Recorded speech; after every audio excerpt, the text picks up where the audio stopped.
Let's get started. Assalamu alaikum. Peace be with you. We begin in the name of God, the compassionate, the merciful.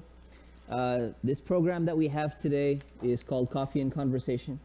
The idea basically was to have a talk and a comfortable space where we can actually have a discussion about certain topics which we are dealing with within the Muslim community, that Muslims are concerned about, that they would like to have conversations about, and they may have these discussions, on and off among their friends, but not anything in a little bit more formal capacity. So that's kind of what we're trying to foster, inshallah. And the topic of today is going to be about doubts in Islam. And I'm going to explain what I mean by that. Alhamdulillah, this program is sponsored by California Islamic University, which is our campus here, also by the Muslim American Society, and the Islamic Shura Council of Southern California over there. And alhamdulillah, we also have CARE in the house doing voter registration, alhamdulillah. So it's a lot of different organizations. So that was, the idea is to have a comfortable, relaxed environment. This is not going to be a lecture. I'm not going to just be talking about this topic, from what I have to say. I would like to foster a discussion, and I would like to talk about different points regarding this, and I'll throw in my feedback and kind of help guide the discussion as well, inshallah ta'ala. So with that, are there any questions before we begin? Okay, let me clarify one thing. So the topic is technically about doubts in Islam and why some Muslims have doubts about their religion. And specifically, we're going to be focusing today is not only about why they have doubts, but what type of doubts actually lead those people to leave Islam. And we didn't want to put this on the flyer publicly because it may give off the wrong impression that, so many people are leaving Islam. And if you make that public, that's not necessarily the case. We'll decide today, inshallah, if it is the case or not. But that's not necessarily the case. So what we want to do is we want to figure out, these are not doubts like, Muslims have a doubt, I wonder what this means, what does this verse mean, why does Allah ask us to do these things? That's not the point of discussion today.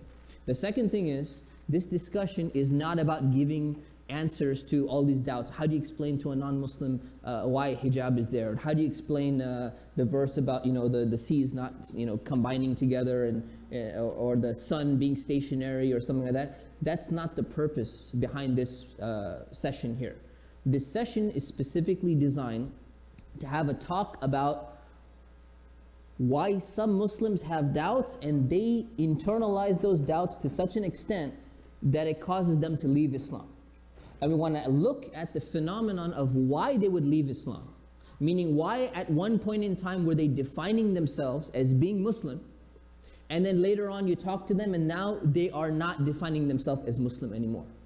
And you will find people like that. Maybe you've encountered people like that. By the way, first of all, let me ask, are there anyone who's not a Muslim in the room? Which is fine. Anyone who's not a Muslim in the room? Okay. That's so it'll determine how we're going to address that. So if there's no one in the room, we'll find out later. Does anyone have a friend or a person they know that they were Muslim at one point in time and now they're not Muslim anymore? Raise your hand if you know at least one person who falls into that category. Okay, so over 50%. Okay, so that's what we're going to be talking about. You wanted to raise your hand too, Irfan? You got someone? Yeah. You do. Okay, so we're like over 70%. So what we want to look at is we want to look at the phenomenon of why did they say that they left Islam. When you talk to them and say, what happened? You used to be Muslim, you used to pray, or you didn't pray, but you grew up. What was that shift, according to them?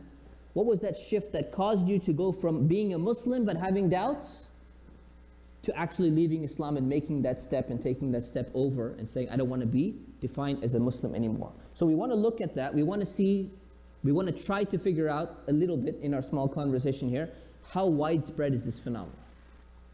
What would you say? How widespread do you think it is? And I'm talking about in America specifically. I think it depends on the community. Like my background is more widespread in the Iranian. More widespread in the Persian community, Iranian community. Okay. How widespread would you say is in the Persian community? 10%, okay. Of people who would identify as Muslim and then they stopped identifying and said, I'm not Muslim anymore. And it's not like over maybe the last 20, 25 years. Over the last 20, 25 years. Okay, good. Anyone else? Just a thought. What is your thought? What do you think about how widespread is this? Just be honest. It doesn't matter if you're wrong, it's okay. The person I know, she said that she was kind of disappointed by the attitude of the scholars. Yeah, we're going to get to the reasons. Now, so Before we get to the reasons, how widespread do you think it is? Widespread is the phenomenon of people identifying as Muslim, being Muslim, and now they don't want to be Muslim anymore. How common is that, Abdurrahman? Say 3 to 5% people come to the masjid. Where do other people go? Or maybe they don't have mosque, slowly, maybe intentionally didn't, purposely didn't. Okay. So 3 to 5% of Muslims come to the mosque, meaning for Jummah, for Friday prayer. Okay, so where are the rest of them? Right, but we still say that they're Muslim, technically, right? So they identify as Muslim, but they don't come to the masjid. Okay, so what about that specific group who transitions over and say, I don't even want to be defined as Muslim anymore? What would you, if you had to guess, what do you think it would be at? How much? 50%? That's fine, that's fine. So prevalence, right? A guess would be 50%. Prevalence. We have 50%.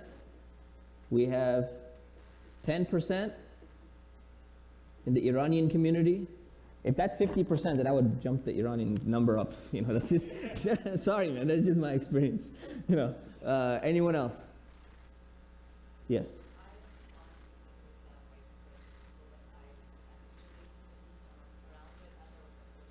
Very low. How low would you say? Maybe 2-3%. And you're talking about these are people who identify as Muslim. Are they generally practicing or not so practicing? So even the ones who don't practice, they still remain Muslim in name. Okay. Anyone else? Yes.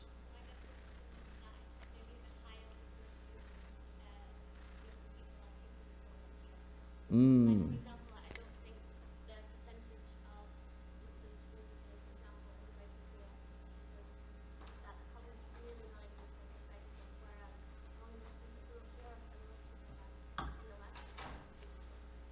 It's higher of leaving. Okay, okay. So natives are higher. Okay. And there's actually a statistic regarding that in terms of religion in the United States of America. From 2007, it says the people who are nuns, meaning they follow no religion whatsoever, among Americans just in general, it went from 16% in 2007 to what percent you think in 2014? 22, okay? 22.8%. So it's at almost a quarter of the population, and this is among millennials specifically. Among millennials. Anyone know what a millennial is? Definition of a millennial.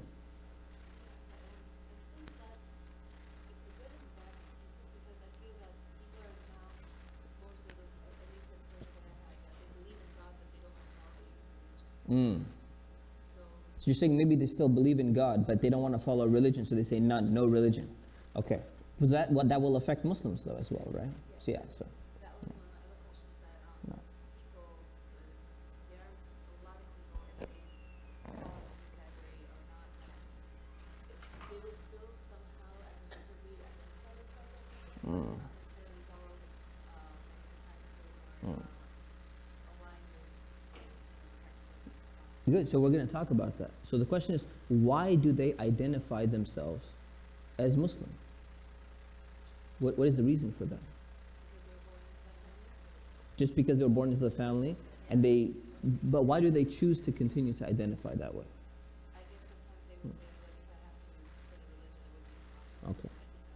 What do you think?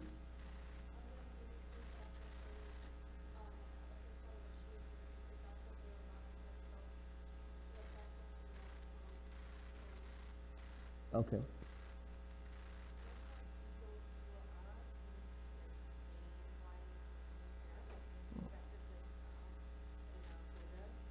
Mm. Then they go into practicing Christianity, start getting all kinds of Mm.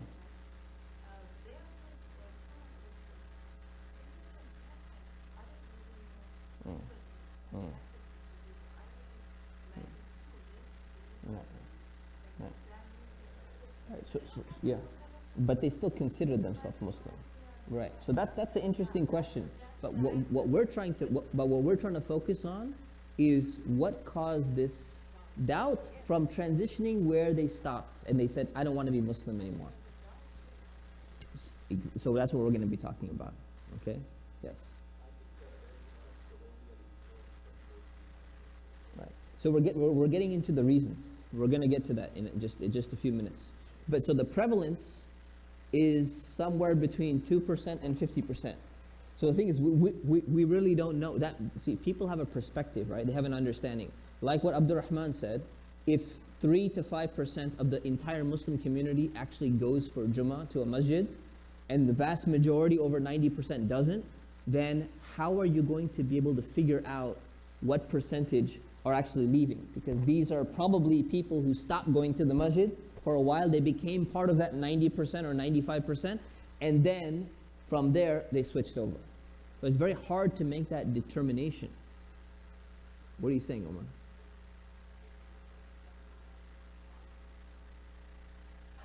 Oh, got it. Okay. So we're doing a sound reset. So if everyone who's listening, now you really need to be listening. Just cover your ears. We're going to do a reset of the sound. Ready? Cover your ears completely. Ready? Is that better? Just got to remove the echo. Okay. Better? Alhamdulillah. So that's the equipment that the church left us. So it's okay. But at least it was free. So, so anyways. So that's what we're looking at right now. So now let's get into the common causes, okay? What do you think are some of the common causes? And the way I want you to come up with this, okay, is that some of you have an idea in their mind by interacting with people, what kind of doubts are there, why people have doubts, and what doubts are so serious enough to eventually get them to consider. But I actually, if you have an experience where you spoke to someone who either had major doubts, they were thinking about leaving Islam, or they actually left Islam, explain that. Just comment a little bit about what they said, right? Not just from your theory or your thought, but if you actually have a practical example, bring that up. And I have a ton, because I've been in this field for a long time. So, but before I give my ideas, let's open it up. Yes.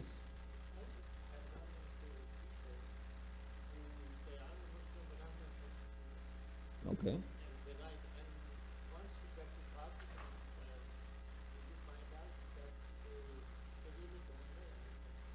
Okay. Okay.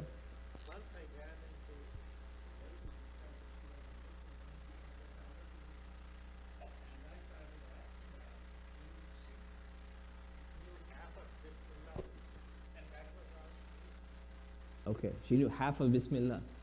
She didn't know the other Rahman ar-Rahim part. Okay.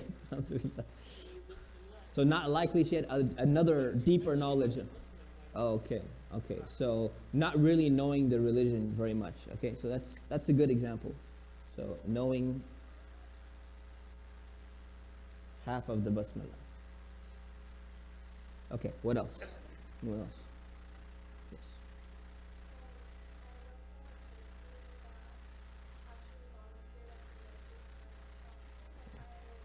Mm-hmm.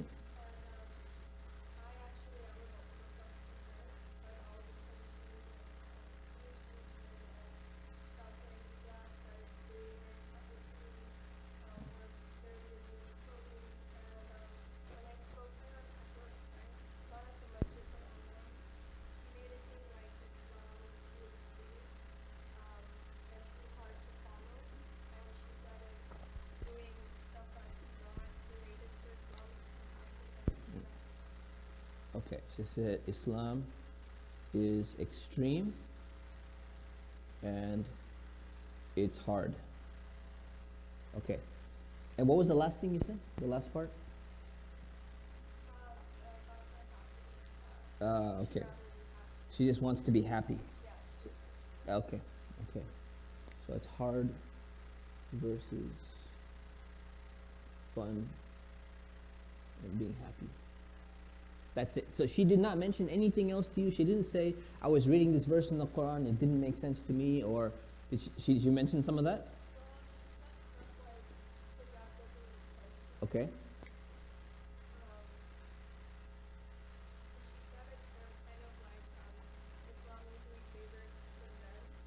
Mm-hmm. Mm-hmm.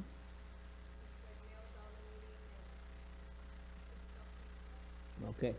So we got this falls under the category of morality. So she thinks that hijab is something technically immoral because it's discriminating against women, and there's no wisdom behind it, and the idea of gender equality, she says, doesn't exist in Islam. Okay, good.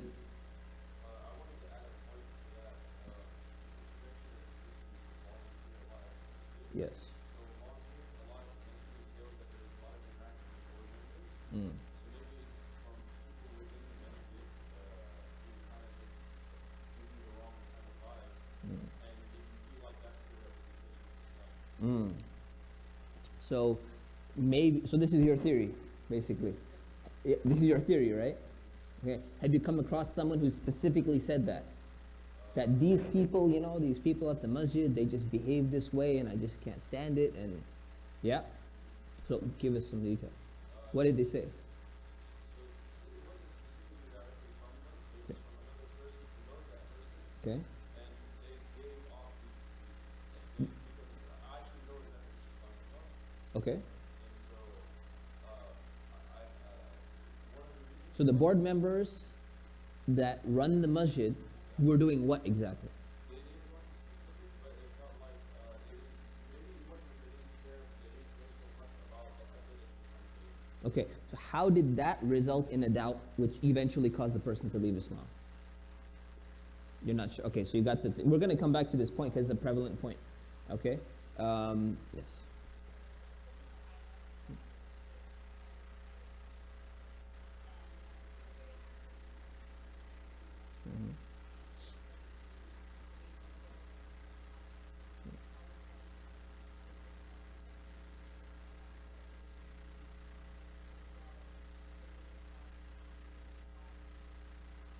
Mhm. Okay. So again, under morality, we have evil. Okay.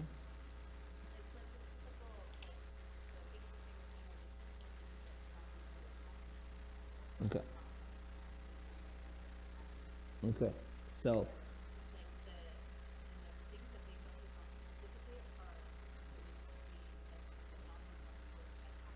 right. So they specifically told you that this why does God allow bad things to happen? That's one of the things that caused them to, even though they were very active in Islam. And then Aisha's age was another one. Okay.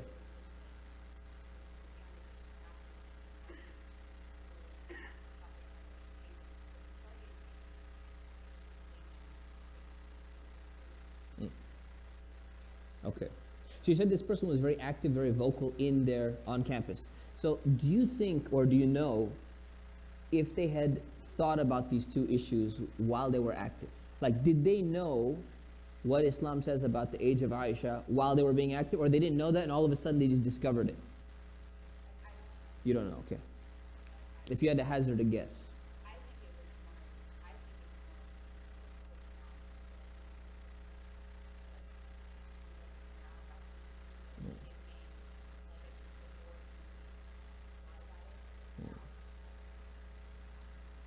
Mm. Mhm. Right. Right. Exactly. Good. Very good. There was more. Yes.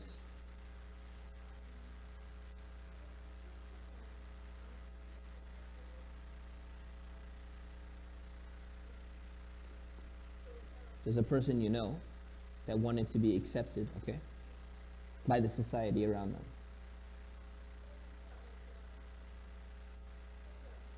Okay, yeah. Don't judge me.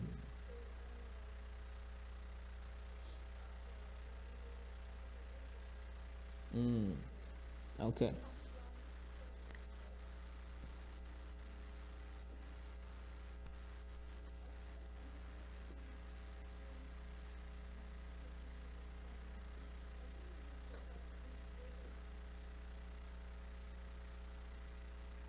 everyone that they think that they're the only right one, and everyone else is wrong. In terms of what?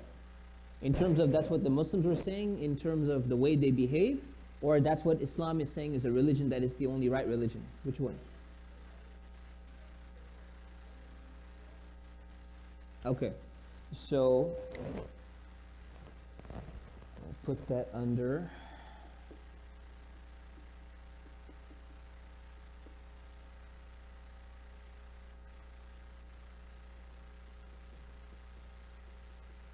Okay, keep going.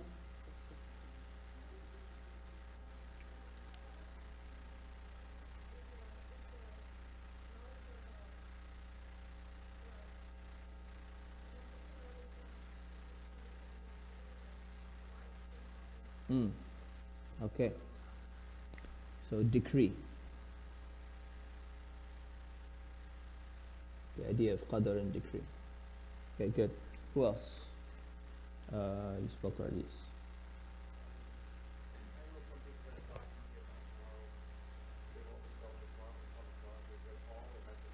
You Mm. gotta do all, Mm. if you don't, that's out. Then there's a problem. Okay.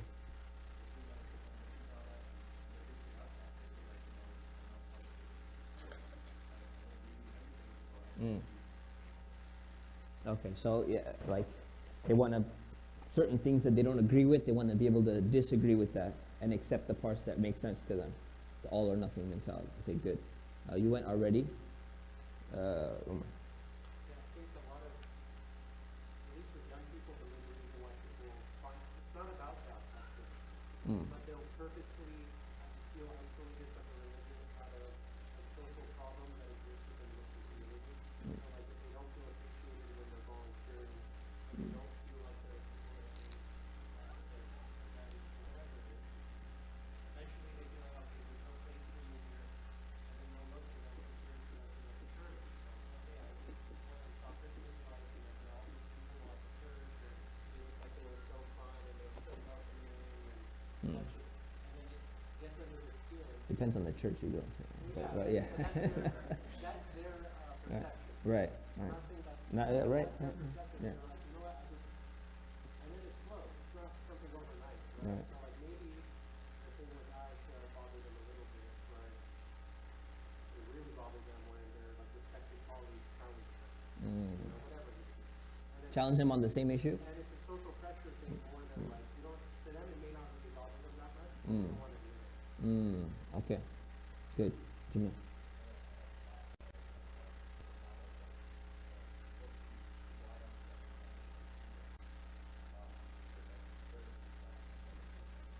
Right. So why did they do that?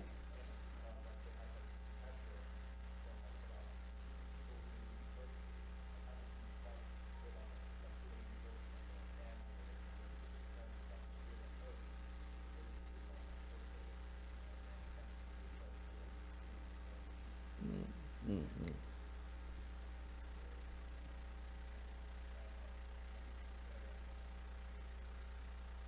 Kind of like Islamophobia, in a sense, pressure. Okay. What else? Who has not spoken yet?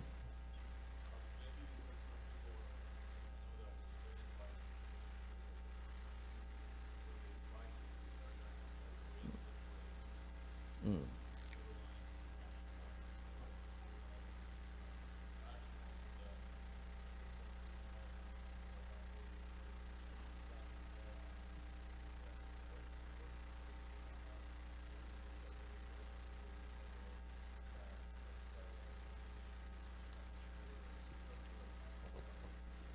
Okay, very good. And backwards countries, and that feeds into science and everything else.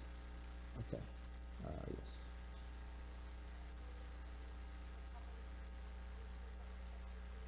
Mm.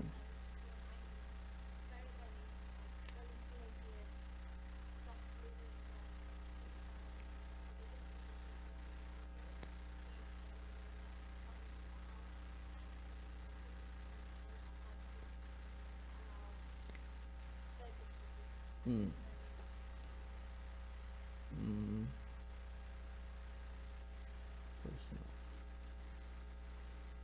health issues, and then that causes questioning, qadr, or divine decree. Why is this happening? Who has not spoken yet? Yeah.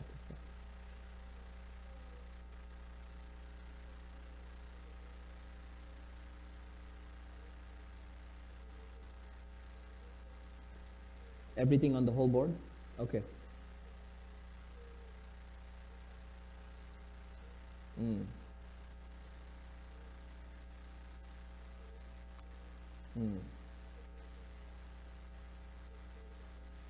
Mm.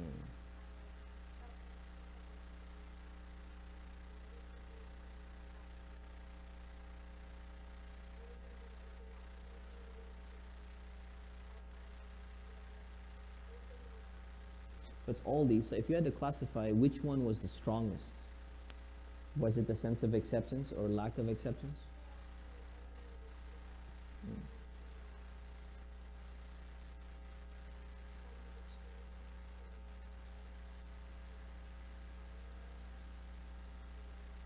Okay. Okay. So mix of ignorance, mix of personal trauma. Could you categorize it for us without going into detail? Was it health related or was it, something else related? Okay, family. That's good. Okay, so family issues. Okay, very good. Who is not? Okay. Okay. Anyone who's not spoken, I'm just going to give you a number. 1, 2, 3. You've spoken. Yeah, you spoke in a different category prior to. Yeah. Okay. Yeah, you're wrong answer. That's right. 4. Inshallah. 1. Go ahead.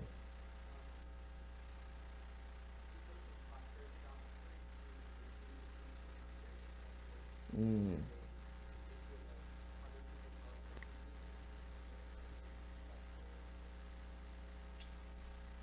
On an individual level or on a community level? Both. Okay. So kind of like the idea of backwards. Yeah. So not developing. Like Islam is keeping them behind. Got it. Okay.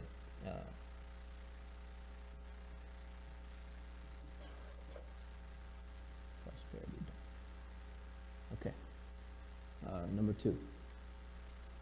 Who was number 2?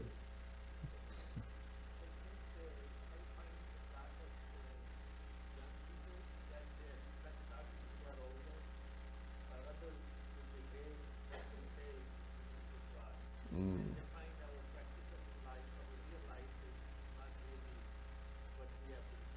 So young people don't like hypocrisy in elders. Okay. Got it. Perfect.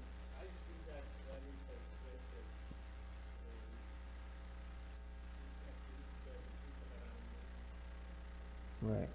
So their witnessing of hypocrisy among other people causes them somehow to start thinking that hypocrisy might either be caused by Islam or Islam is not solving the hypocrisy. And if it worked and it was a religion that did something, they wouldn't have so many hypocrites there. Very good. Number 3.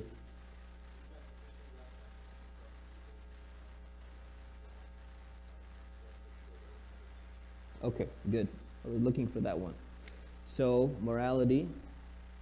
We're talking about homosexuality primarily, right? So why did they leave Islam due to their sexual orientation?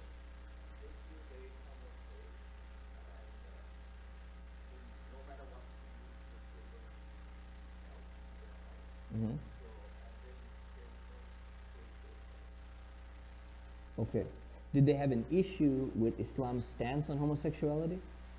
Or they were more concerned about their own inability to, be part of Islam?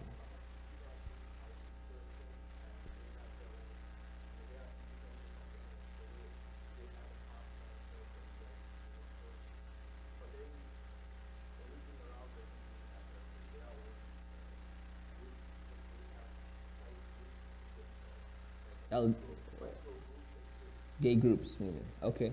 So they're part of a gay group, and they're practicing Muslim as well?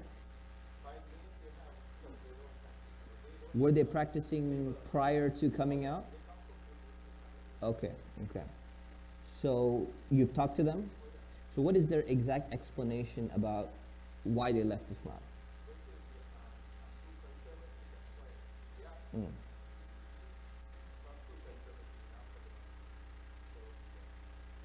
I see. So not being accepted in the masjid the way they are. Okay. So we could say under Muslims, this is kind of like isolation, lack of acceptance.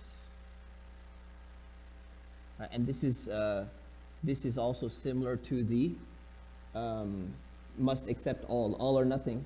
So they'll be isolated from social circles if they don't accept everything part of Islam. Okay. What else?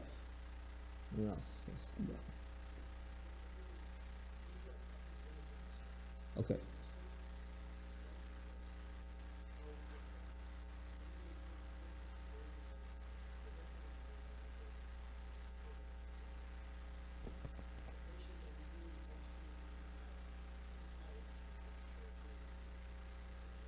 Hmm. So religiosity has decreased. Hmm.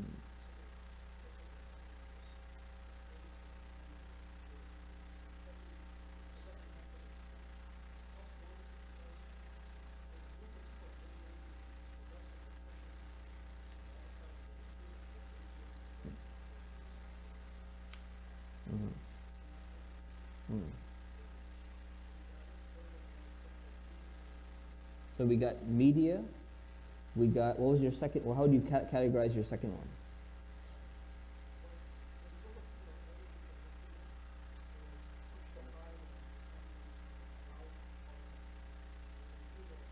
So how does that play a role in Muslims having doubts and then leaving Islam?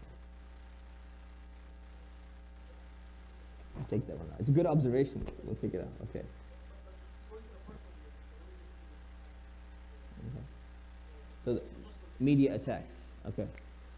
So we have, we're going to put that under emotional. I'm putting emotional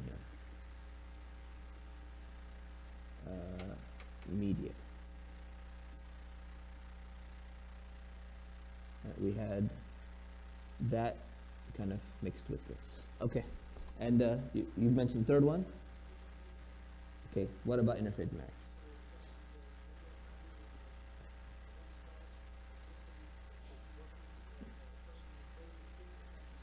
Mm.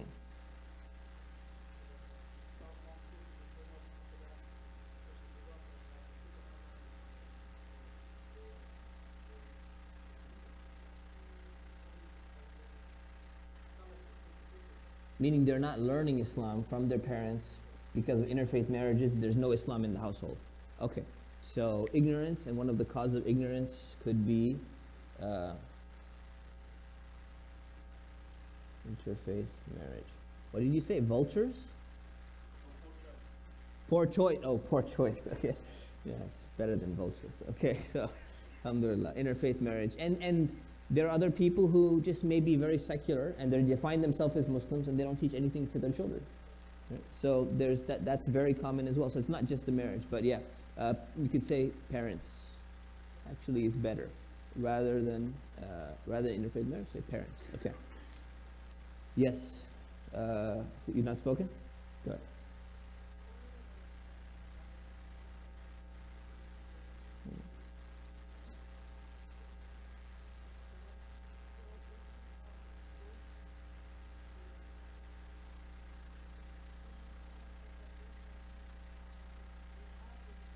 Muslim families? Okay. Okay.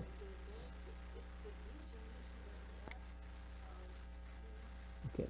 So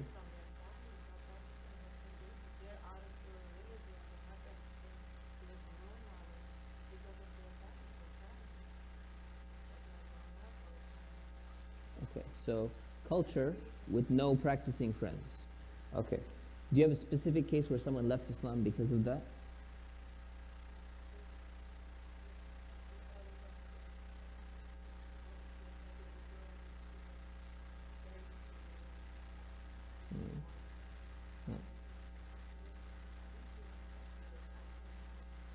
Right, but she,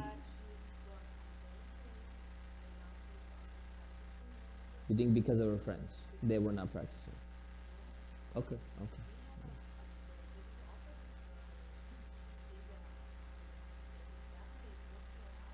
Okay. Okay. Okay. Okay. So there are exceptions to the rule. Okay. There are exceptions. Yeah. Right. Right.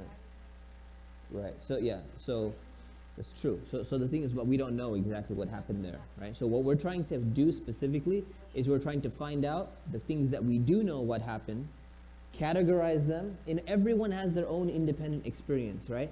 But then there's a shared experience that we see different people having. And they say, oh, well, more than one person mentioned the age of Aisha, or more than one person mentioned homosexuality's stance in Islam.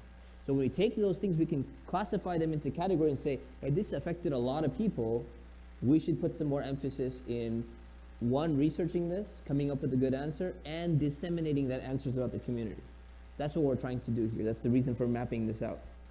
Yes.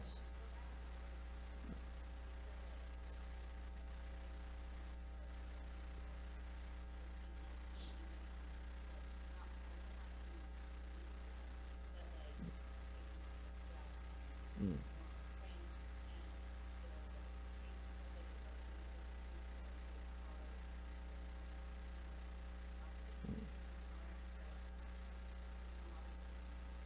Mm.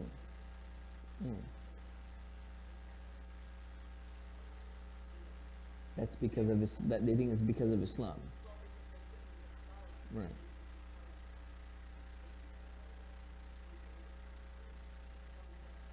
Okay. Okay. Right. So you can say Islam versus culture versus interpretation. So what I mean by interpretation here is that some people confuse a culture with Islam. Let's take what is that killing called? Honor killings, right? The idea of honor killings you see in the media and all that. So some people, they confuse it as being part of Islam. Right? And there are even many Muslims, they think that, yeah, if like someone disgraces you in your family, Islamically you're supposed to go and like kill them or something like that. There's a few people who think that.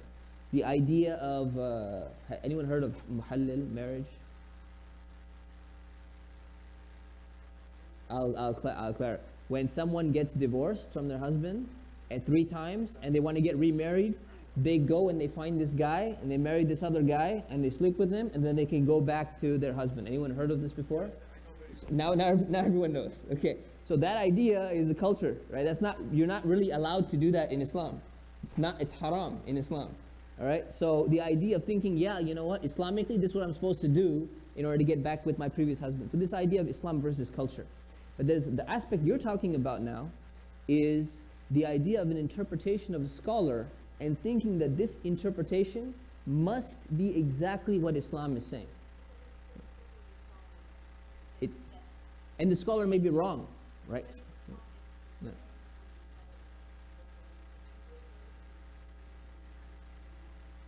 Right.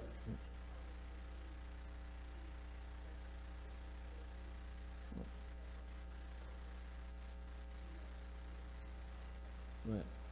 And this, yeah, I'm not saying it's not justified. I'm just saying this is one of the reasons. So people will come across some interpretation which may be incorrect, either a counseling interpretation or an interpretation of what this verse is supposed to mean in the Quran or something like that.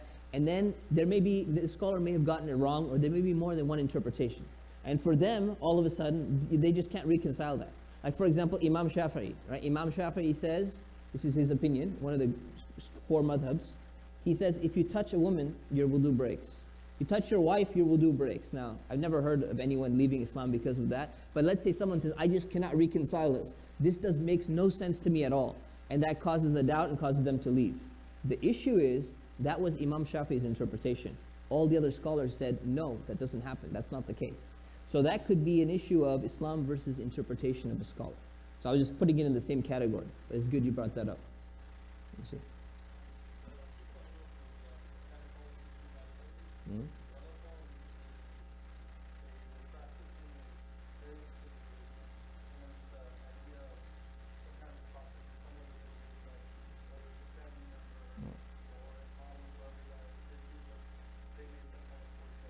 Mm.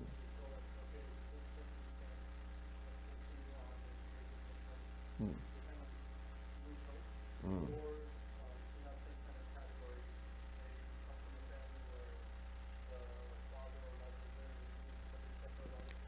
Mm.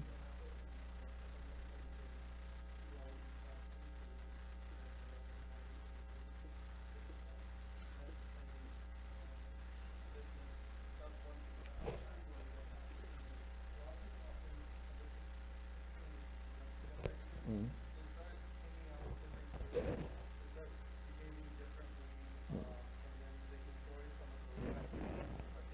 Mm.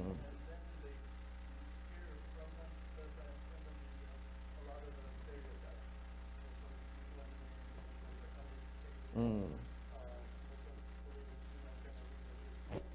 Yes.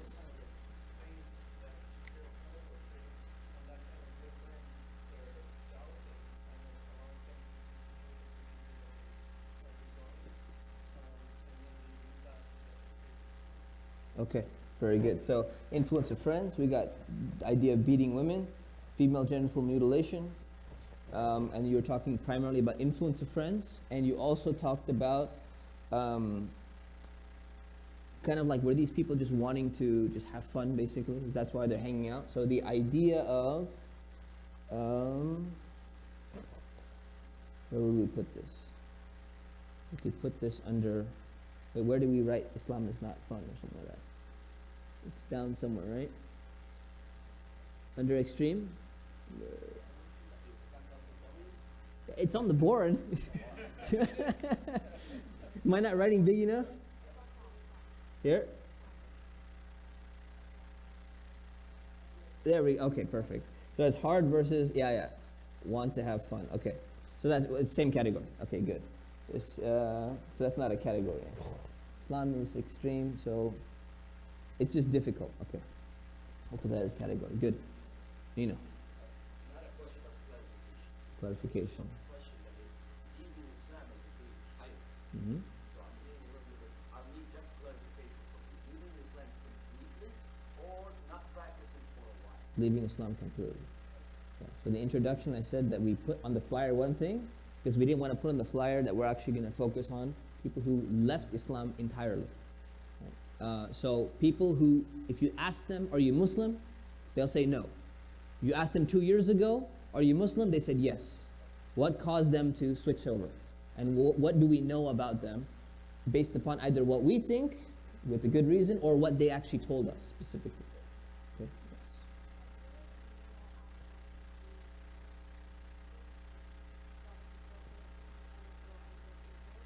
Mm-hmm.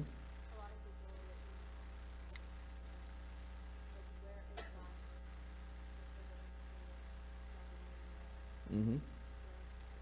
Right. And these are people involved in the war, people who are directly affected by the war, or people just looking at war in general?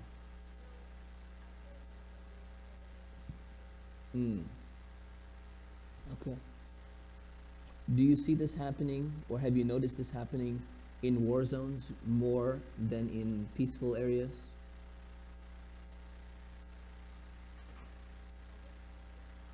Okay.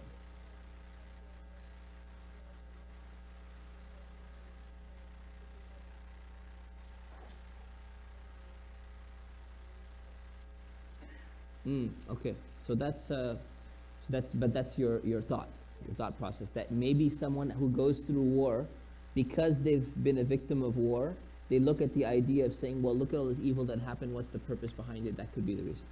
That's one idea, that's one theory. Anyone have a different theory? You think it's the opposite? Yes.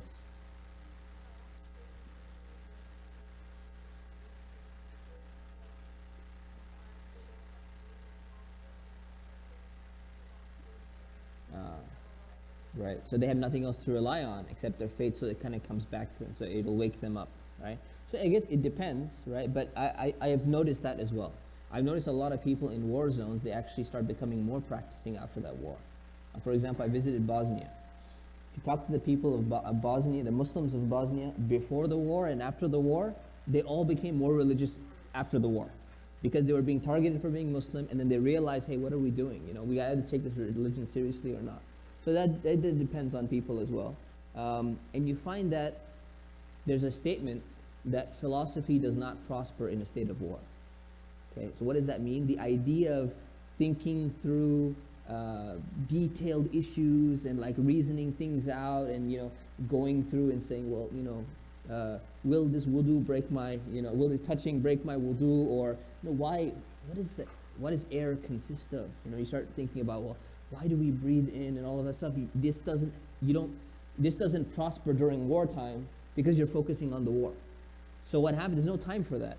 So what ends up happening is that usually people who are affected by these ideas of evil and all that stuff, it's more prevalent among people who have the ability, have the excess free time to be focusing and thinking about these things.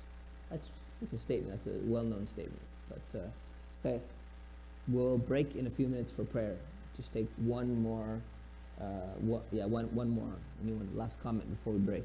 We're going to come back and continue. Then we're going to categorize this. I'm going to tell you some other stories that I personally have been through with different people, talking to them, and then we'll try to see which one of these is most prevalent among people, specifically in America. Go ahead.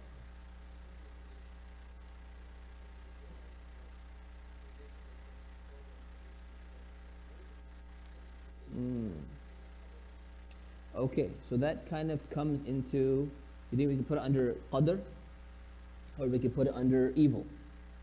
Because if they have the addiction and they can't overcome the addiction, then the problem becomes, well, why is Allah asking me to do something which is beyond my capacity? Right? That's not fair. So we could put fairness, I guess, under evil, or it could go under decree, addiction. Okay, very good. So let's take a break. We're going to break for Maghrib, 5 minutes to make wudu. We'll start at 5 o'clock sharp. Bathrooms are this way. Portos is that way. Coffee is that way. There's more food in the cafe. And watch the sign if you don't eat zabiha. There's a sign on some of the beef that's there, inshallah. Okay? We'll see you in a few minutes, inshallah. Assalamu alaikum. Okay, bismillah. Let's take our seats. Continue. We'll go for another maybe 20 or so minutes, 20, 30 minutes. And then we'll conclude, inshallah ta'ala. So, all right. Bismillah ar-Rahman ar-Rahim. Alhamdulillah wa salatu wa salamu ala Rasulillah. So, the idea of this actually came from the only research paper that I know that's been written on this topic. And that is by a guy by the name of Yusuf Shuhud. He's at USC, and he's actually studying this topic. Does anyone know Yusuf, by chance? Anyone read his article? Anyone ever heard of this article? Okay, well, that's why we're here. So we're creating awareness for this article. So it's the only article where basically this guy is at USC. He's a researcher, and he was hired by Yaqeen Institute, which is run by Shaykh Umar Suleiman. And this was a year ago, in 2016, to study the phenomenon of why some people are leaving Islam. And among the things that he tried to answer was, how widespread is the idea of people leaving Islam? And he said he could not answer that. There's no way his data can figure that out. And then he tried to figure out what are the most common causes. So how do you go about figuring this out in the first place, right? We're just talking to a random group of Muslims from the community. So he said, in order to make my data more accurate or more reliable, I should speak to the people who encounter these type of issues the most. So which Muslims do you think encountered these issues the most in the Muslim community, in terms of people actually telling them either that they're going to be leaving Islam or that they've already left Islam, and telling them why? If you were doing the research project, who in the Muslim community would you ask specifically, who would probably have a lot more cases to talk about? Imams. What, yourself, what do you think? Yeah, like, let's say you had to do a research project, and you want to get more accurate data than we came up with here, how would you figure that out? Non-Arabs. That's funny. Okay, but okay. You-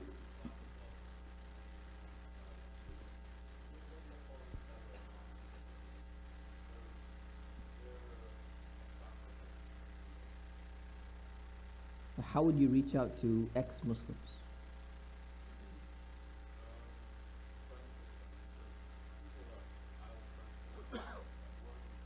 Okay. Mm-hmm. Okay, converts who left. Okay. Oh, not converts who. No, but then how do you research the idea of people leaving Islam? Yeah, not why people are coming into Islam. The reason why people are leaving Islam. It's a very difficult thing to research, right? How would you actually go about getting the most accurate data that you can on this issue? Let's see.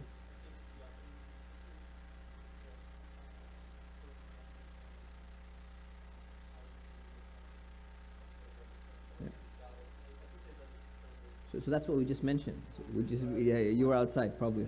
We just mentioned that. This is based on an article that was published by Yaqeen. Yusuf Shahood actually came up with this article, and he went around interviewing certain people in the community. So what I'm asking you is, if you were the researcher, right, who would you go and ask to get the most data that you possibly can on this topic?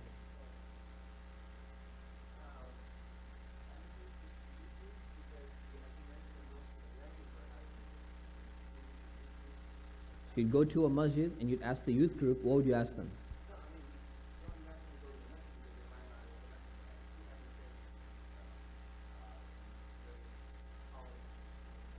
So you go to an MSA, you ask them, have you guys left Islam, or have some of your friends left Islam? And you talk to them, and can you tell us a little bit more? Okay. So that's a good idea actually. That would help. Yusuf couldn't do that because that's a very difficult task, right? That's almost as difficult as scheduling, appointments with imams, right? So I just did that for Nino because he was talking to me about earlier. So it's difficult, right? This is not an easy project, right? Even if USC gives you funding for it, it's not an easy project to undertake.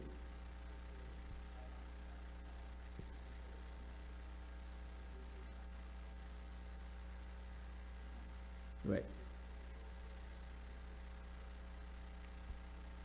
So you would go to MSA alumni because why the alumni themselves are leaving Islam, or because they would know people who are leaving Islam?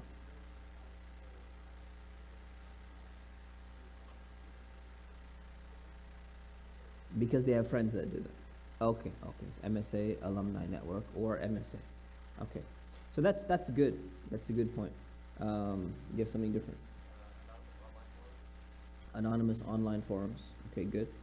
So these are all options, and these are options that he had, but he chose to do his research project by asking imams. And that's because people go to the imam when they're kind of like at the borderline here, thinking about leaving, and they're thinking maybe some of my doubts can get answered. But once someone leaves Islam, do they really go to an imam and talk to them generally? Generally, no. And if someone has left Islam for a long period of time, then they have no care to even come and address these because they're already comfortable where they are. So it's a very difficult topic to research. It's not an easy thing. If you want to get the most accurate data, it's not going to be easy. So what he did was, he did this interview with a bunch of imams, and he asked them, okay, you have people coming in your office and saying they're like borderline about to leave their faith. What is the reason? What do they tell you? What is the reasoning behind it? All of that. And he documented a bunch of reasons. Among the reasons he documented, we have come up with about half of them, right? Maybe half, maybe 40%. And he's got even more. So what I'm going to do is I'm going to read them out to you, or at least some of them, so you have an understanding of what his research came up with, and you can say that you agree or disagree. Okay? So he categorized this, and he said, without putting into categories, he said perennialism is the major reason why people are doubting Islam. Does anyone know what perennialism is? The movement. Yeah. Yes.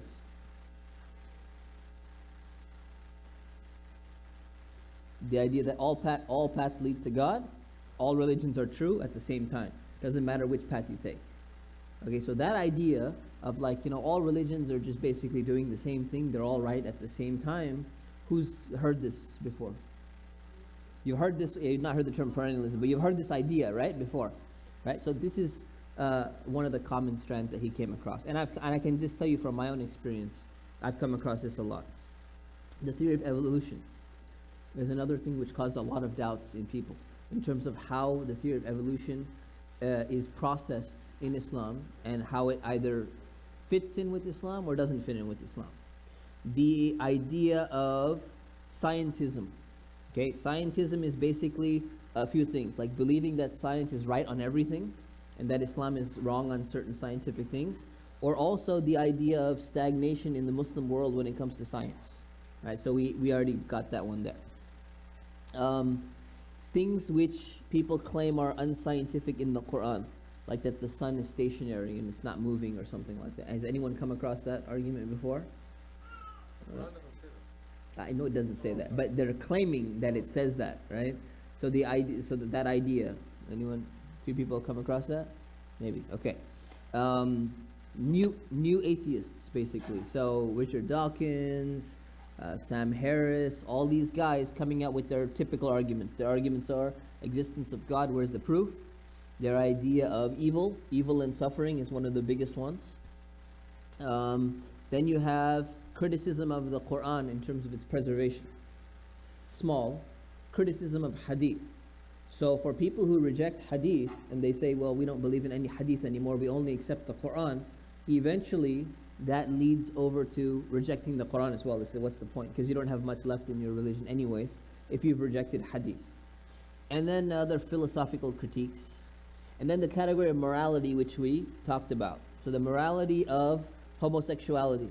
So, well, why did God create people this way? The idea of sexual autonomy and sex positivity. Basically, that falls into the category of Islam being hard versus being fun. It's like why do we have so many restrictions on us where we're not allowed to do certain things in Islam? There's too many restrictions. The idea of social justice. Okay, so this is something that we didn't come across. The idea of apostasy and what we do to apostates, right? And what is the ruling on that, and which we'll talk about another day. It's not necessarily death. Free speech. The idea of free speech, is free speech restricted in Islam? So that comes in with media, and that comes in with the idea of, to what extent you have free speech in society. The morality of the hudud laws, cutting off the hand when someone steals or something like that. The idea of non-Muslim rights, and that non-Muslims being treated as third-class citizens under an Islamic state, under a real Islamic state. Things about Islamic history, like the age of Aisha, the idea of slavery, the early battles of why the Prophet actually engaged in battles instead of being like Jesus and he didn't fight. And there's an answer for that, but we're not going to get into that. Gender was a major issue as well. Gender as the influence of contemporary feminist movements, specifically in terms of women being different psychologically and therefore having different rules in the Sharia. The idea of women not being allowed to lead prayer, not praying next to men but praying in the back.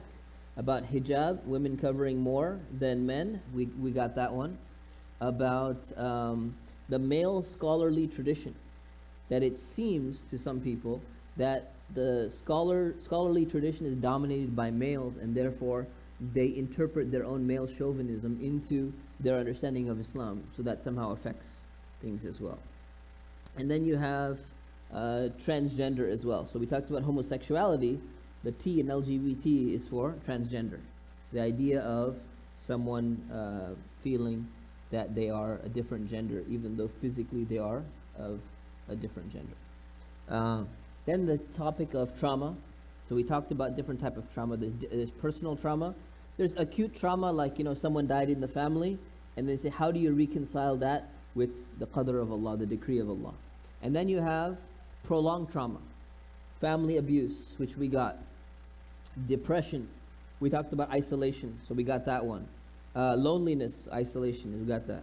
Then communal trauma. Someone has a bad experience in the Muslim community. So they will automatically associate that with the religion of Islam. So racism within the Muslim community, we didn't really touch upon that specifically. You know, there was a story of a woman, I'll read it to you.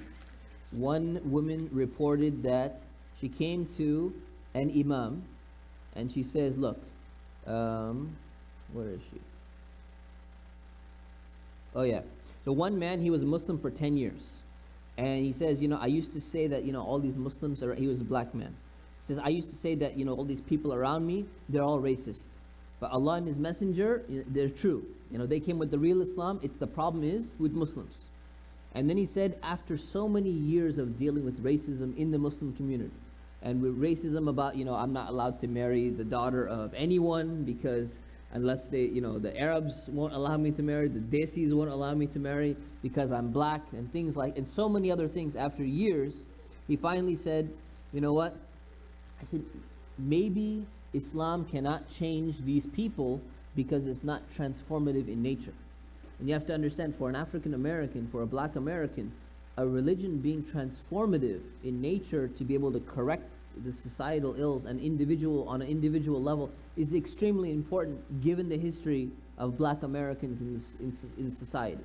That's one of the reasons why Nation of Islam became very prevalent. So he's saying that if Islam is not transformative and is not changing these people, then the religion itself is not true. Because that's something that really resonates with African Americans. So that's one reason why he explained why he left Islam, even though he was there. So we got discrimination in terms of racism as well. On top of racism, masjid politics. Then we have bad treatment of people just in the masjid. Someone yells at you, someone, you know, gets upset, someone does something, just treating you bad inside the masjid, which we talked about in one of the cases we were talking about, right? So the conclusion of all this is we understand several of the causes, right? What is the solution? Well, first of all, what we need to understand is that there is not a magic pill or a one-size-fits-all solution. And that's what a lot of people do, is that they don't address the root cause of the problem. What they'll do is someone comes to you and they say, I have these issues, make dhikr, you know. Say astaghfirullah 1,000 times a day, and somehow it's going to rectify whichever of these issues happen to be on the board here. This is an approach that some people take, right? Some imams will even say something like that. And that's not gonna necessarily solve your problem. Saying astaghfirullah is great, making dhikr is great, but that's not gonna solve your problem because you've not addressed the root cause of it, right? Whatever the root cause may be, right? You've not addressed any of these things directly. Someone says, come to the masjid more. Just, you know, your problem is you don't come to the masjid enough. You come to the masjid more, and what if one of your largest problems was the people inside the masjid? It's just gonna cause you more problems. Coming to the masjid more is not going to be the solution to this. So that doesn't work. And we hear this all the time. Do you hear this or you don't hear this? People have a problem with Islam. They're struggling. They're like, I don't know if I want to practice. And you either tell them, make dhikr, or come to the masjid, or hang around with Muslims more. Right? And the Muslims that they find, they're not the best influences. They're, where are they? Something about like friends or something like that, right? So it becomes a problem. So we need to understand that different diseases or different problems need different medicines. You're not going to just take aspirin for, you know, every single cut that you get in your arm. There has to be a detailed solution for each and every single one of these things. So this is one of the first things we need to learn. The second thing we need to learn is that oftentimes all of these things, outside the emotional part, all of these other things, they're usually a consequence of the first thing we wrote on the board. And that is ignorance in terms of the way that they were taught Islam. It's not just what they were taught, it's the way that they were taught. So I'm going to read you another story. Story of someone who mentioned to an imam why they left Islam. So this lady came to the imam because her parents brought her. Right? And this is very common. We get this all the time. Parent will come and say, you know what, my son, my daughter, they seem to be really going far away from Islam. Can you fix them? Like they're, you know, like we're a mechanic shop, you know, You just come into my office. Just you give me 20 minutes. I'll take out my toolkit, and we'll have the person. We'll have your son or daughter ready to go in 20 minutes. That's the mentality. One imam got this, and he took the daughter. He said, "Look, let's have one-on-one. Get your parent out of here." That's what I usually do, by the way. If a parent will come, first thing I do is I kick the parent out and I say, "Let me talk to you, independent of what's going on with the parent." So she said, yeah, I got struggles with my faith. I'm having issues. And she says, I'm a student of biomedicine. So she studies biomedicine in university. So then she says that after the analysis was that it's not so much the information that she's learning in her classes that is contradicting what Islam teaches.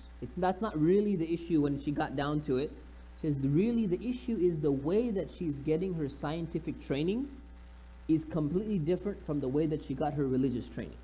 So what it was is that her religious training was very ritualistic. It was everything cultural. You just got to follow this, you got to do this, you got to do this. Whenever she's studying in university, her medicine, she's studying science, she's studying biology, it's always something that's more engaging, it's systematic, it's structured. And he said, this makes more sense. Whatever I'm getting taught, it makes a lot more sense because the way that it came to me. So then she says, really the idea is not so much that, what I'm being taught is more believable. It seems to make more sense to me because of the way that it's being taught to me. And that was her own conclusion after sitting down with the guy. So that plays a major role as well. So we talked about that oftentimes it's a defect either of having a lack of knowledge or an issue in the way that Islam was taught, and that either contributes to the ignorance or it mixes with the emotional aspect which ties things together, right? So let me say a few more. Well, actually, I'll leave this for the conclusion. So what are your thoughts so far, based upon what we just said? So I've been talking more now. Conversation kind of stopped here.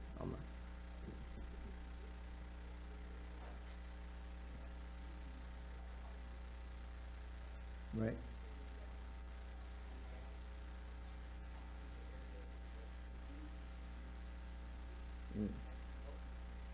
Right.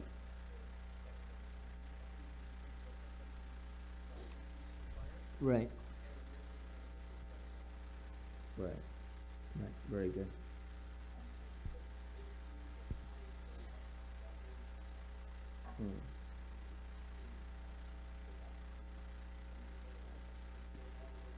Who's the we in we need to acknowledge? Because I think a lot of people acknowledge. Who's we? So do you acknowledge the problems in the Muslim community? I'm just challenging you to get information out of you, all right? You acknowledge that there's problems in the community?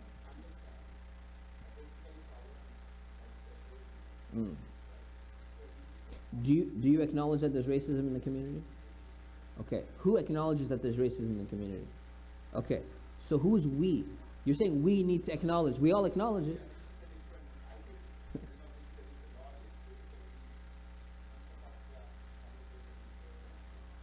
So who doesn't acknowledge it?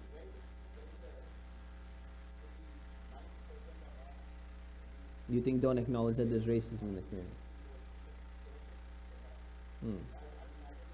Do you think if I gave khutbah on Friday and I asked people to raise their hands honestly, how many of you acknowledge that there's racism in the community? What percentage do you think would raise their hands? No, not this group. IAOC, this coming Friday. 50 to 60%? Okay. So you think the other 50% is the problem that they're not acknowledging that there's racism? Okay.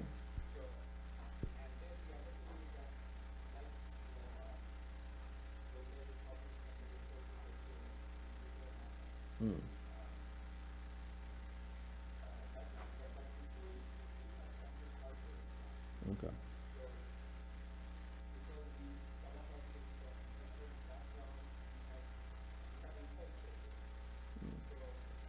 So we need to change the way in which we teach Islam.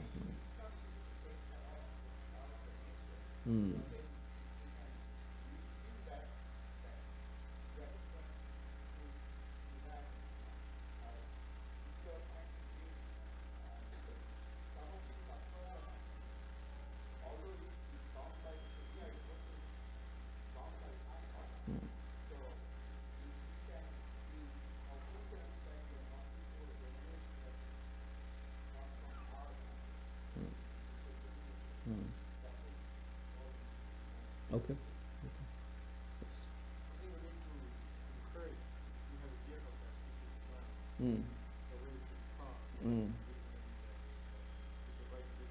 vision. I don't know if that vehicle system exists in India. Alhamdulillah. Good. I hope you're standing in the building that actually tries to do that, inshallah. But I agree with you, yes, yes. We need to support the vehicles that actually do that. Good, very good. Alhamdulillah, yes.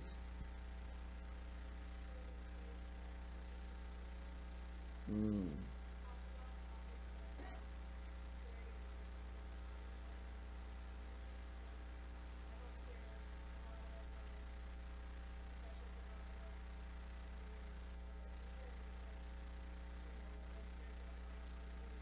Mm.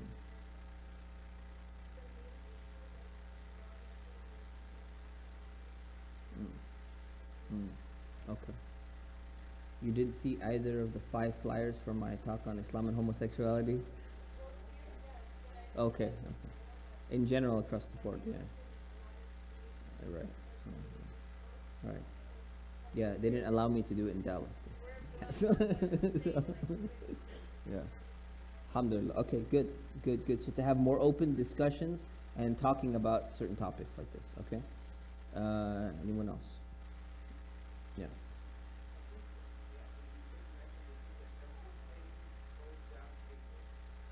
Ignorance, and I'm going to talk about Yusuf's research on it actually coming back down to trauma, emotional response. But yeah, go ahead. Okay. Yes. Yes.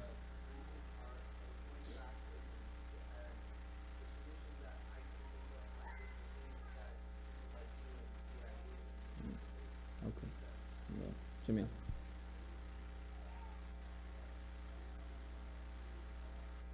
Hmm.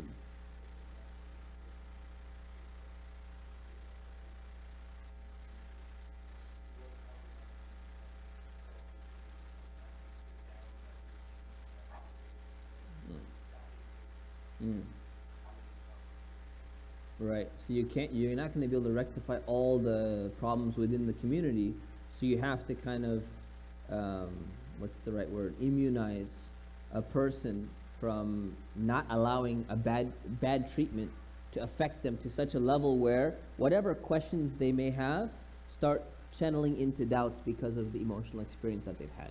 Right? And that's really my theory. So my theory, after dealing with this for a long time, and someone who went through it myself actually, is that what happens is that these are questions that a lot of people have, and they don't have answers to their questions. And like many parts of Islam, we don't have all the answers to each and every single thing about why did Allah say this, or is this really part of Islam? We have a lot of questions. The more we look, the more we understand, the more we research, we have questions. What happens is when the question, and you don't have a good answer to that question, mixes in with something within us that is tied, an emotional experience that's tied in a negative way to Islam, then that question starts to solidify and starts to give more precedence and than we really cared for, and it starts to become a doubt. And the more emotional experiences and the more questions that we're exposed to because of media and because of Islamophobia and because of people challenging us and all of that, the more questions start to become important, and then the emotional experience causes them to become doubts. When the doubts pile up or they fester for a long period of time, people eventually make the decision to go and then stop defining themselves as Muslim or leave Islam. So this is my idea.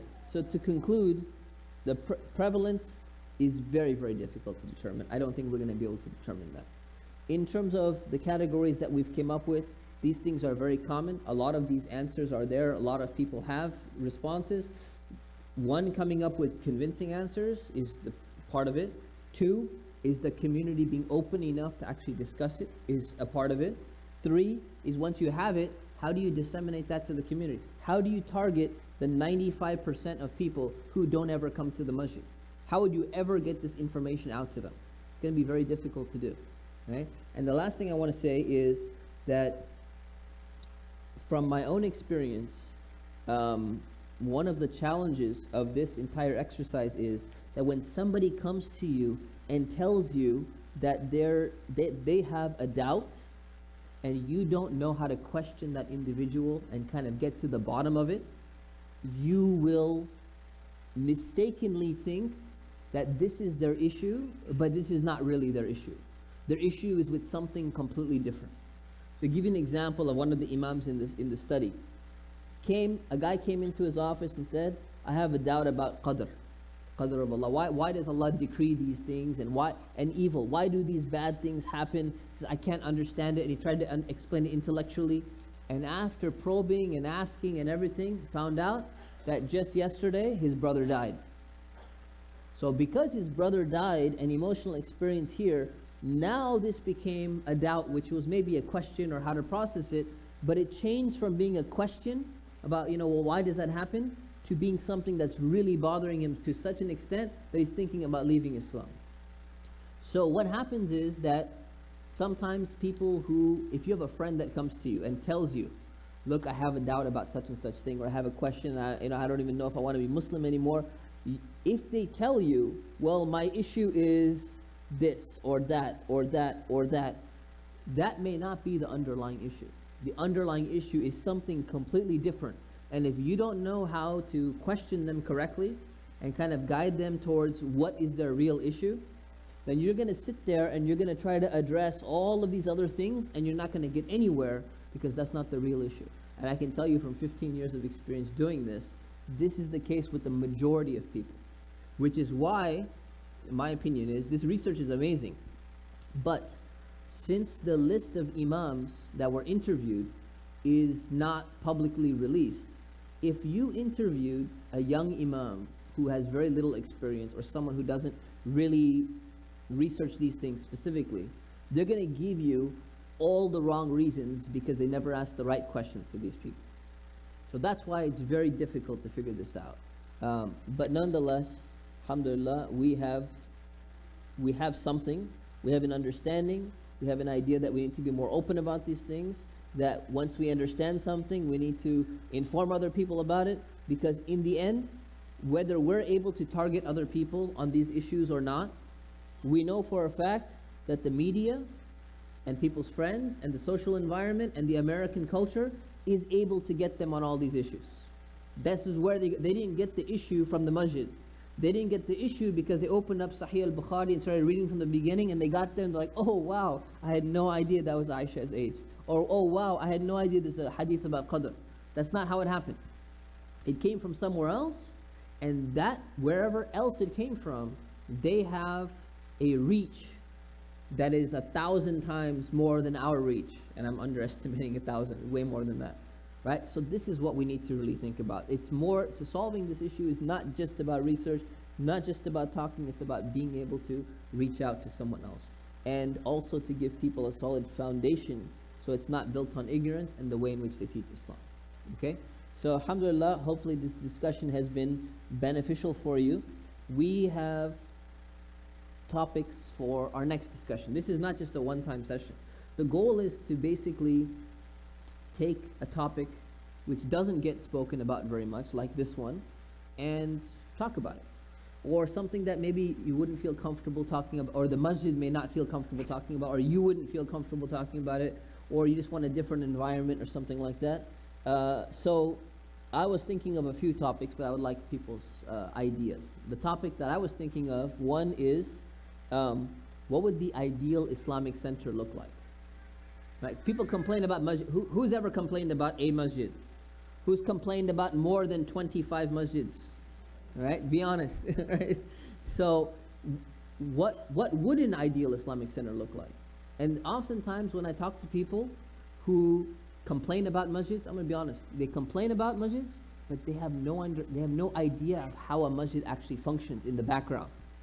So if you've never been part of a masjid, if you've never understood what 501c3, what non-profit status is, how documentation works, how license processing works, how bills get paid, how the carpet needs to actually get shampooed, otherwise it's going to start smelling. All of these things people don't really think about. So I want to talk through the problems and think about some potential solutions, and then make you understand what those solutions would actually cost and how would you get the fundraising for that, so we can think about these things on a little bit deeper level. So that's topic number one that I have. Topic number two that I was thinking, Well, I'll tell you the second topic later. Let's open it up. Any questions people would like to talk about? Yeah.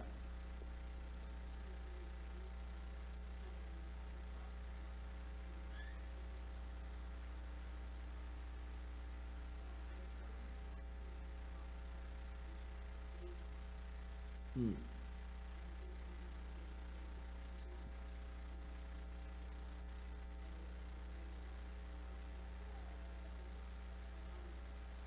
So that's more of a lecture then, right? So I can give a lecture on that topic.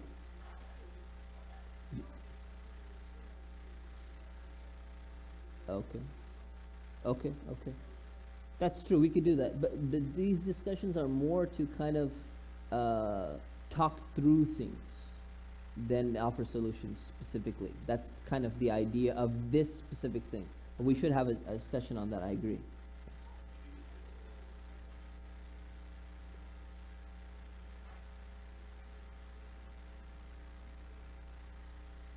Okay. Mental illness.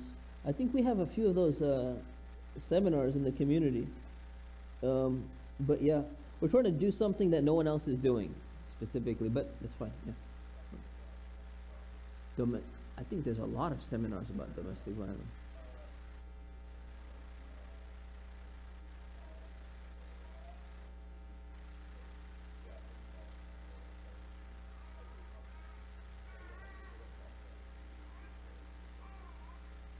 Talk about specific incidents that are happening.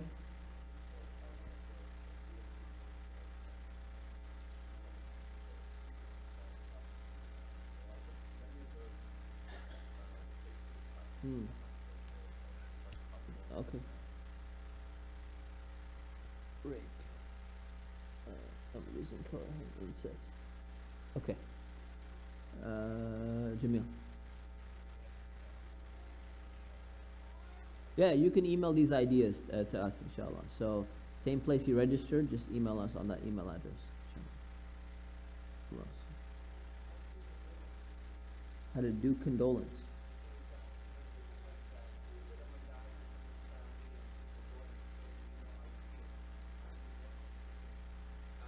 Okay.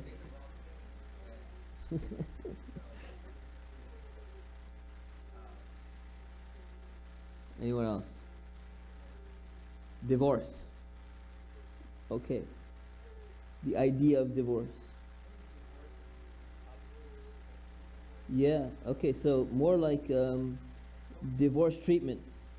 How divorced people are treated, or how the idea of divorce is treated in the community. Okay. Good.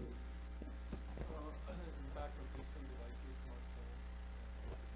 smartphones. That's more a lecture though, don't you think? It could be either way. Lecture. Okay, that's good. Yeah, I agree with that. That's good. I just gave a talk 2 weeks ago on that, actually. Yeah, in the back.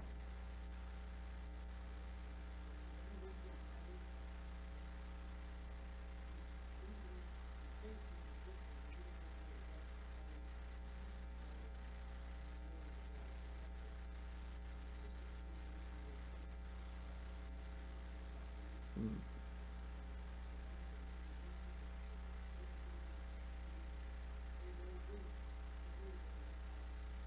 Hmm. Talk about okay. Hmm. Basically, why certain groups of people are not being part of the Muslim community. Okay. That's good. Yeah, that can become part of the masjid, or why people feel alienated away from Islamic spaces and diversity. Good.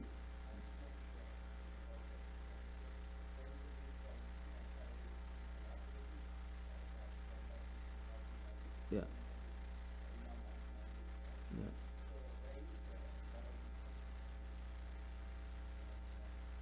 Yeah, Muslim Arc is a great organization. Alhamdulillah. Nina. Ah, there we go. Volunteerism.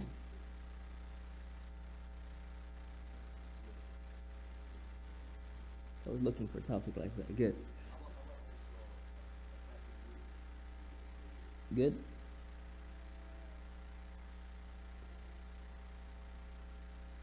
That's a long topic. Attracting youth to Islamic centers and stuff, yeah.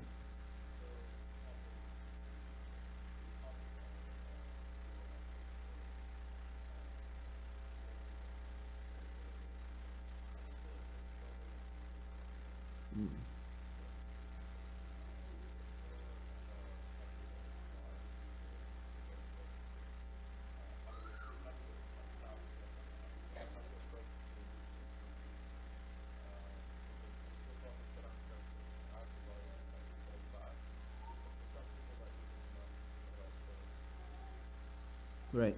The relationships and details about intimacy, everything. Okay, good.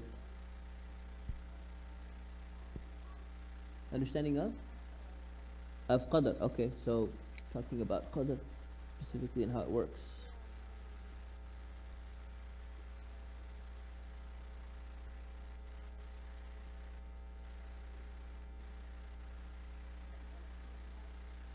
Right.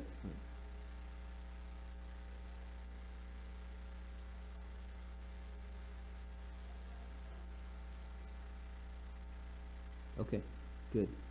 Alhamdulillah. More of a lecture topic, but it's good. Alhamdulillah. Okay, so inshallah, email. Go ahead. Last one. Evolution. Okay, good. Yes, theory of evolution. Good. If you have any other questions, or if you have any other suggestions, please email them to us, and you'll see another Coffee and Conversations coming soon.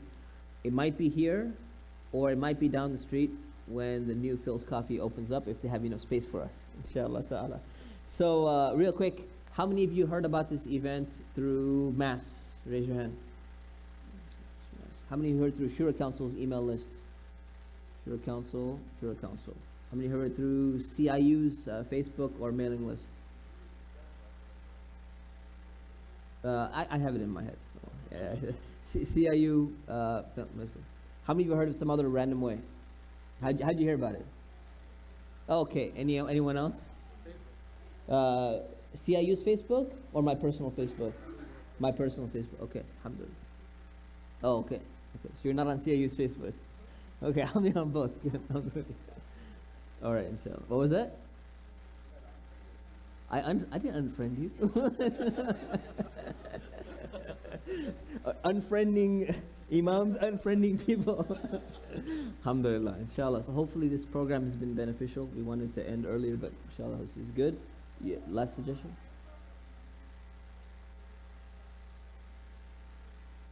The title of it, I forgot the title, but it's on Yaqeen Institute's website, and it's one of their first articles that they ever came across. So if you go to articles, it's the last one by Yusuf Shuhud, and Shuhud is with a CH. Shuhud. Yeah. Alhamdulillah. So inshallah, hopefully this has been beneficial. We ask Allah subhanahu wa ta'ala to help us understand this better, to protect us from doubts. We ask Allah subhanahu wa ta'ala to bless our gathering and help us to have more gatherings which are beneficial, more conversations which are beneficial. Ameen. Subhanakallahumma wa bihamdik nastaghfirukallah wa natubu ilayk. Jazakumullah khairan. Oh yeah, a few announcements real quick. So first announcement, we have CARE in the house, and they're registering people for voting. It's really important that we vote. You obviously saw what happened when people voted the wrong way. Now we have an interesting president here. So register to vote in the back. You're going to be at the table? Masih will be at the table from CARE. Second announcement is, we have a Spain trip coming up through CIU, Darul Ihsan Travels, March 20th. So those of you who are interested, see Brother Muhammad Munir Saman. Raise your hand. This guy, if you're interested in that. Any other announcements we have? That's it. All right. Assalamu alaikum.